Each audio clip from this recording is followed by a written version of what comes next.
Hi, I'm Alonso, Duralde, film reviews editor for TheWrap, with Lucas Shaw, film reporter for TheWrap.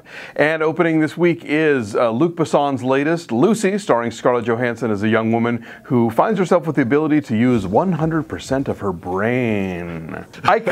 This is one of those movies that makes me wish that Rotten Tomatoes gave you more choices in the middle, you know, like mildly underripe or something. Really entertaining, but a not very good movie. Yes, totally. Because here's the thing about Luc Besson. He's the guy behind, you know, La Femme Nikita and Taken and a lot of other action franchises. Yeah.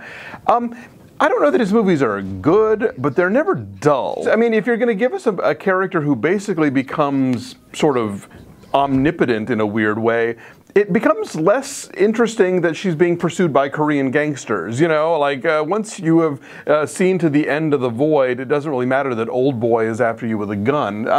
So, I wasn't bored, but this is kind of rock stupid, I think. So I spoke with Luc Besson last week for a Q&A that's about to go up on the site. The two strangest things that came out of that interview pertaining to what we're discussing now.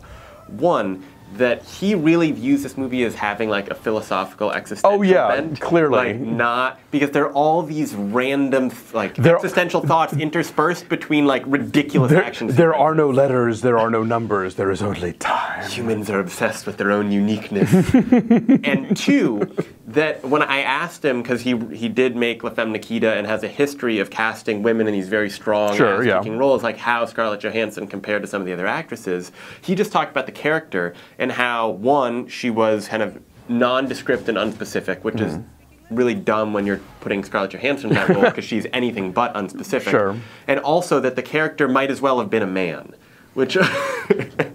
Well, thanks, Luke. Yeah, I mean, it is weird. It's a weird use of Scarlett Johansson because the smarter she gets, the more sort of droning and robotic she speaks, because you can feel the cells multiplying in her head. And also, she doesn't really do a lot action-wise after the first couple of scenes because she's doing it all with her brain. If you want to see an otherworldly Scarlett Johansson who doesn't quite grasp her powers, go rent Under the Skin. But if you are a fan of Luc Besson's sort of nutty, you know, Euro schlock crackpot existentialism, you will not be bored. Check out my full review at TheWrap.